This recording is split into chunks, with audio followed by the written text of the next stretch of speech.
Welcome to Business and Happiness Podcast. I'm your host, Braco, Pobric. This episode is sponsored by Life Success Academy, a place where you recreate your business and personal happiness. My guest today is Karim Sheta, corporate trainer and positive psychology master coach. Many people, when they get into the business, regardless what business is, and mostly we're talking about coaches and the trainers, really want to get into coaching, training, facilitation. So today, Karim and I are going to be covering that topic because it's really, really important for a lot of new trainers and as well as the existing trainers who are still learning. So, hey, Karim, buddy, how are you? Good to see you. Hey, Braco, you too. I'm very happy to be here. Thank you. Thank you. So happy to see you. So I was kind of thinking if we can come up with, there are so many things that trainers and facilitators need to know, right? Yes. But if you want to facilitate a program, regardless if that is online, if it's in-person workshop, if it's a corporate workshop, there are some different bits and pieces that you need to know. But if we just take it generally, let's think about some top 3 things that people really need to nail down. What would be the first thing in your mind? Like, based on your experience, you've been doing corporate training for many years. What do you think? Well, obviously, in this situation, I'm the student and you're like the expert because I know you've been doing it much longer than I have. So, you happen to be my former positive psychology student, but you are the expert as well in this area. We are just 2 experts talking. Thank you so much. Well, I think the first one, I'm sure you'll agree with this point, is sort of the pre-session or the pre-training session, all the preparation and the rehearsals and the content. I could tell you how I prepare, and I'd love to hear from you because obviously it's obvious that you prepared well because your course is so successful, the Positive Psychology Master Coach. So for me, it just consists, I think, mainly of 3 things. The duration of each phase really depends on the trainer. So first off, it's actually defining the outline or the points that you want to cover. So for example, the basic structure that I use is introduction, problem, solution, benefits, and conclusion. So that's like the general categories or the structure. And then for each one, I start doing the separate research and getting the knowledge. And then the next phase would be what are the separate activities for each set of data. And then I think this is the most important phase, is creating the flow and the storyboard of the entire presentation. So starting with the teaser, then slowly transitioning into the content. And then before people get bored, let them do a small activity. This is all apart from the energizers and the icebreakers and all that. And obviously the rehearsals. And this is the thing that I've noticed, at least here in Egypt, people don't appreciate the value of rehearsals, even though like half the time is dedicated to content development and the other half should be dedicated to rehearsals, because improvising just makes you seem unprofessional, and it actually helps you create worst case scenarios. Like if I'm at home, I'll say, oh, okay, so the video wasn't clear here, or okay, so this is taking too long, or and so on, even if you're just rehearsing with yourself. So that's regarding my own preparation phase in a nutshell. What about you? Love it. I really, really, really like how you have this all structured well. And that structure is really what brings success. This is really important, right? People just think, okay, I got the knowledge, and we just happen to be talking about positive psychology, and it could be anything, right? But some of my students, okay, I got the knowledge, I can just take all the Braco slides and all the handouts, and I know what he's talking about, and I'm ready, I know all this stuff. And what we're saying is no, right? Because first of all, you need to be presenting this in your own way, in your authentic Karim way, right? That's not me presenting, regardless if you take that material. That's different subject. So absolutely agree. Preparation is a key. Having it all structured. and rehearsal. And funny when you said preparation, so I can share a personal story. I Yes. was globally certified Dale Carnegie trainer and business coach for many years. And as you have probably know, I just did this for fun. This was my passion. It still is. I had my full-time job, and this was really once a week to go out and teach. I loved it, right? And then one day I decided I love this, but I need to create something of my own. It has to be me, because what happened is I would walk in and share the story that I read, night before in newspaper or magazine or TV. And the franchise owner really didn't like that. You have to follow structure like what they tell you. It's like, no, it's related. It's, I want to bring it up. So that day, as I was driving back home from office, I got the news that somebody else was about to teach program in my area and not me. And I said, yeah, that's fine. I got home and I said, this was just like for one session, so I would be teaching next one. And I go, no, this is great opportunity. I got home, I went to the basement, I turned on the camera, I swear to God, turn on the camera, put my white shirt on and the jacket as if I'm going to teach. And I started teaching.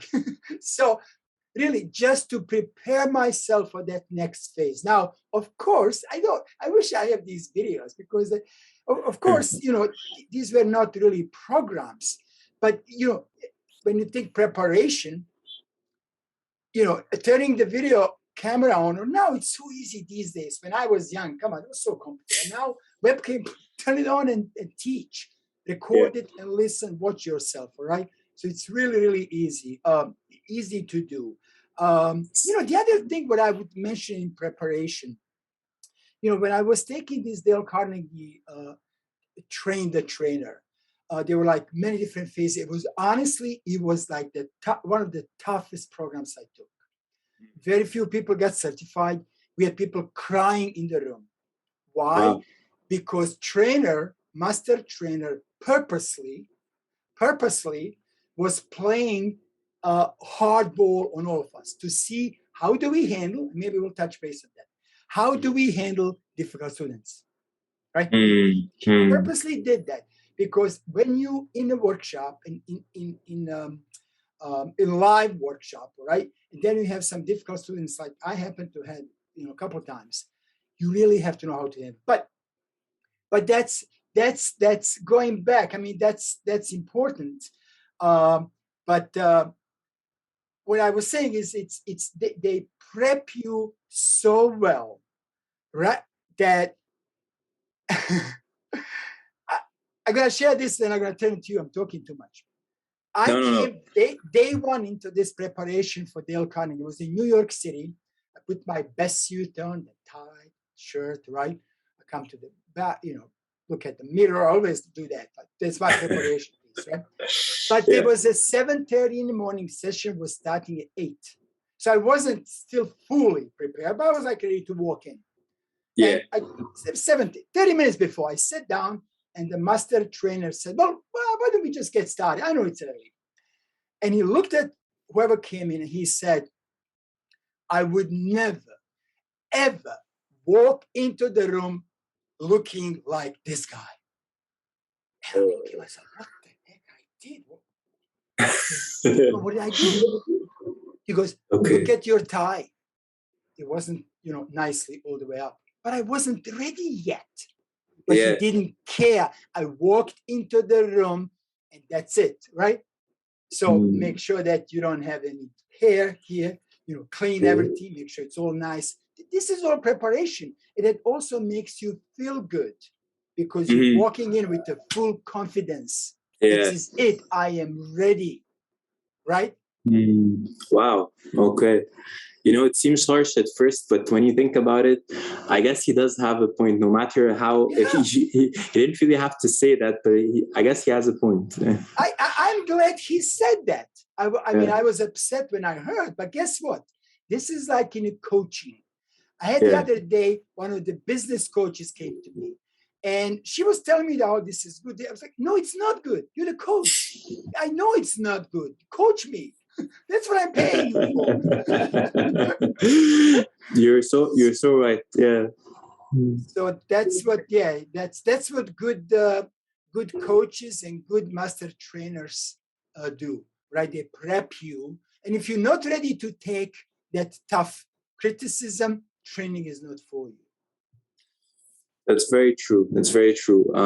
I think when you say the word tough, it just reminds me of my very first interview. And like you said, they were extremely harsh, and I just walked out feeling like, oh, I failed. But no, and then when I got my acceptance letter, that was when, as you said, I realized like, oh, okay, they're actually doing this to test your pressure. How do you respond to pressure? So I totally agree with you. It's a very good point. Cool. So that's a little bit about preparation and rehearsal. So preparing well in every sense of the way, from outline to rehearsing to everything else. So now let's say you're ready. Oh, you know what I was thinking? There is another part of preparation, actually. There's one more thing I want to mention. So let's say you prepared, you're doing in-person workshops, right? Yep. And you walk in with your laptop, right? There's a projector there. You came in an hour before, which I always do, right? Yep. Always come earlier, close the door and get everything ready. And then what else I needed to do in addition to that laptop? What else I should have done to be fully prepared? Oh, so this is like a trivia question. Okay, I can get this. I definitely can get this. So I believe if you're talking about the laptop, then you have to do like a technical check. So you definitely have to make sure everything's working properly. But the thing that I learned, unfortunately, through like a bad experience, was that you always have to have some sort of hard copy or backup with you. That's it, my friend. You see, and most people learn from bad experience because they didn't have that hard copy. It's such a simple thing to do. I always have hard copy of presentations, hard copy of handouts, have everything, and hope that you will never use it, right? Because these days we go everything. But that's really, simple thing, but so important as a part of preparation, right? Yeah, I'm so glad you shed light on that. It is very critical. Yeah. Look, like I said, we wanted to nail this to 3 things. We know there are 1,000,003 things, but we wanted to nail it to top 3. Let's go to the second one. What do you think the second one is? So we have preparation, rehearsal. What's the second one? So I think the second one would have to do, I guess, with the delivery, like, in front of your audience. So when you say delivery, of course, delivery is the key. But as part of delivery, especially if you're doing in person, and even these days online, right? Even these days online, if it's live, what else is important? That interaction, right? So it's delivery, but it's like interaction, with the audience. Like, how do we facilitation piece? How do we facilitate session? Teaching is one thing, facilitation is another. Right? Definitely. Yeah. I think that's one of the, like, a few years back, I was an English language instructor. So I used to give like courses and whatnot. And then I remember when I'm saying auditioning as if it's acting, but I was being interviewed and they asked me to do like a mock session. So just for like 30 minutes. And the major comment I received was, you're not interacting with the audience enough. And that's when I learned the concept of facilitation. It's not a lecture. You're not there to just speak and they're there to listen. You're there, like, there's a really awesome quote that I learned from my company, which is, be selfless, not selfish, meaning you're supposed to interact and help the people, not just yourself. And so my methodology is, and it's a pretty simple one, it's not really complicated, I'm sure a lot of people do it, is that I have to make sure that there are a lot of talking points. So like, no matter what the slide is, there has to be like a not a rhetorical question, but I'll ask that person. So, so Braco, what do you think of this point? Or Braco, if you were put in this situation, I try to make it detailed question, not just general, so I don't waste time. And maybe activities that also helps the interaction. So we're just a fun activity, even if it's just for 2-3 minutes, just break the routine, lighten the mood and all that. So for me, those are my two simple tools, and that's how I interact with people. I know that you in your course have your special techniques that people would love to hear as well.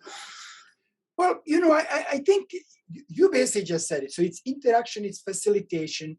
We are not lecturers. We are not teaching college class, right? These are adults that you and I are basically training adults. So they're not in there to for us to lecture them, but they want to gain the knowledge. They want to have fun. Dale Carnegie used to say that, if you don't get people involved in the first 2 minutes, you're failing. So basically, as soon as the people walk in, it's always just get them involved, get them being that part of the game, right? Do a lot of activities, put them in the groups of 2, groups of 3, groups of 4, do individuals, like so many different ways, but key is to get them involved. And like you said, prepare, like especially in the beginning. In the beginning, you need to prepare all these questions. And then later on, I don't think it's fun, but later on, you don't really have to prepare any of these questions. They just come up. You know your subject, right? You know everything. And it's just like in the moment. The question or activity is like in the moment, right? Whatever you think it's at the time. Like I'll come, let's say I'll have, if it's in person, and we might have a workshop, in a hotel, or we might have a workshop at a corporate center or whatever.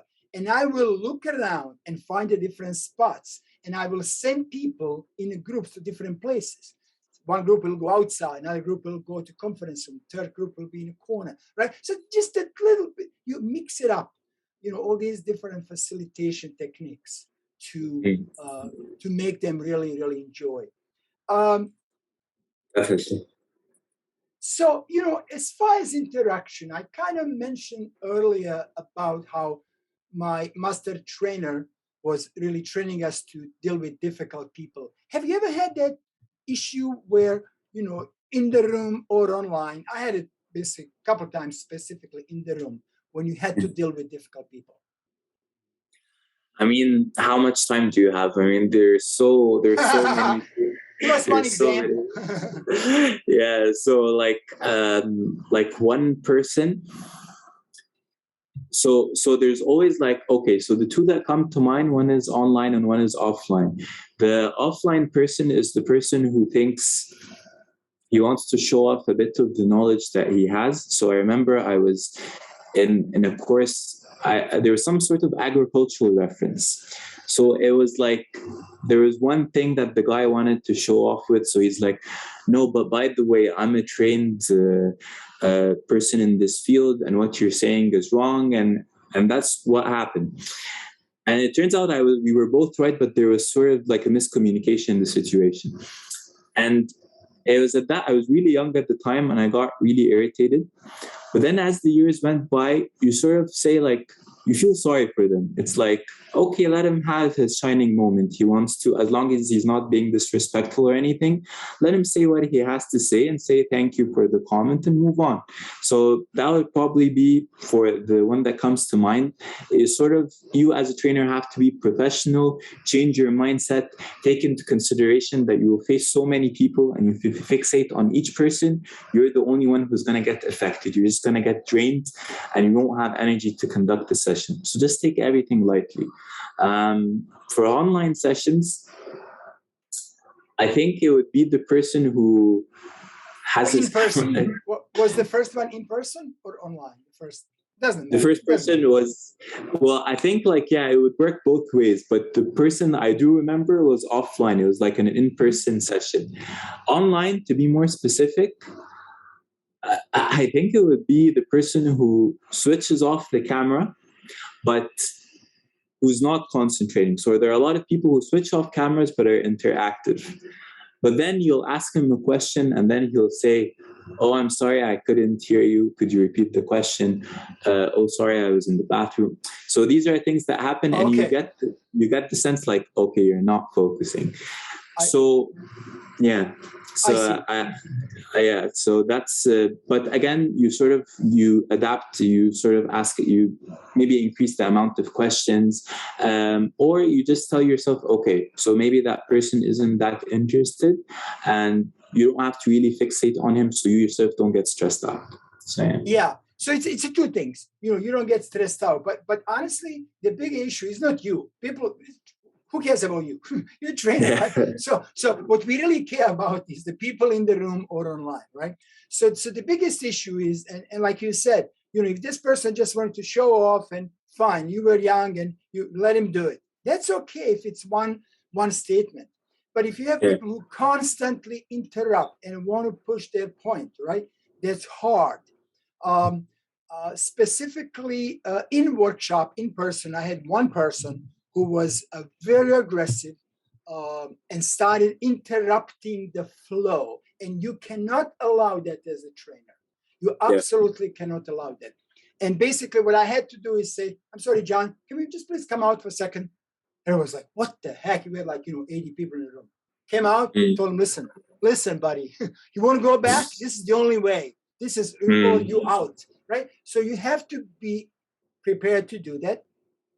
And then as far as online, possibly like what I do, I try not to, unless I see that you are so engaged, I try not to call by name. I just ask a question and have somebody just raise a hand. So this way I don't, because I also don't put you on the spot. Sometimes I say, I'm going to put you on the spot, purpose, just for fun. But I need to know you.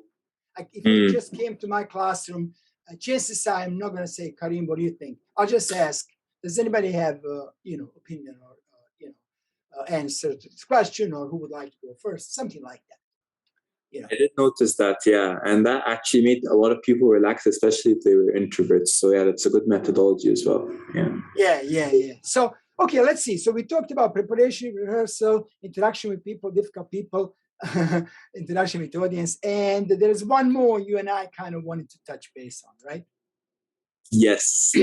And I think you should lead with it because I feel that even when you brought it up, I was like, yeah, that's actually something very important that not a lot of people fixate on. So yeah, go ahead. Okay, sure. So you and I just chatted a couple of minutes before, right? It's not like we prepared. But I think, so there's a couple of things. So first of all, we assume that you want to teach, you want to train, you want to facilitate. You have a knowledge. That's the number one. It's a base. You have a skills. That's the number two, right? But number three is attitude, having the right attitude, right? So I really call this like passion and enthusiasm. So you have to be passionate about the subject you're teaching. What's happening in today's online world, I hate it. Here's what's going on. People will go online, in even these online marketplaces. They will send you a list of what will sell. And then you have a people who will teach so many different subjects they know nothing about. They have no passion. They're not enthusiastic. They'll do research on internet. Anybody can do that and then create a script and teach. That anybody can do. Sorry, guys. That's easy. But when you need to be passionate, you need to show your true enthusiasm about your subject, like you and I are about subject of psychology and training and teaching. And then and only then will you succeed, and most importantly, will your audience gain a lot. So that's my thought. Tell me what you think. But that's really so important. So important. I completely agree because of the last statement you said. It doesn't benefit the trainer only, it also benefits the audience because without you noticing it, even if it's not that obvious, if you show off your passion, it does reflect with the audience and it does affect them. And I noticed that in my very first training session. It was a topic that I loved. Coincidentally, it was about positive thinking. I hadn't taken the positive psychology course yet. And one of the comments in my evaluation form was, I love how you're interested in positive thinking. Even though it was my first session, I hadn't taught it before, but I was passionate about it. And she said that it really just impressed me and it affected me.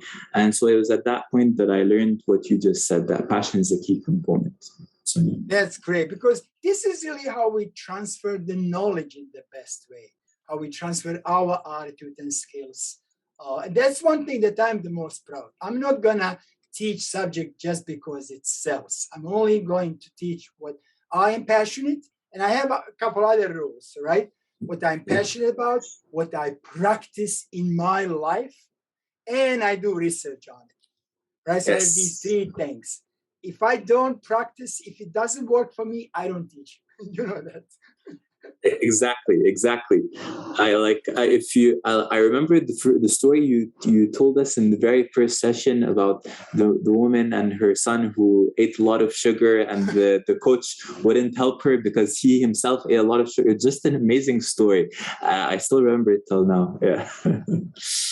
That's what we do as a good coach. So all right, so just to recap, so today we covered this, training and facilitation, and Karim and I, as a two longtime trainers, corporate as well as a personal and online and offline, came up with like top three things, again amongst many other, but to really do a good preparation and rehearsal. Number one, to understand and learn and practice how to interact with audience, and also how to interact with difficult people, because they will come, unfortunately.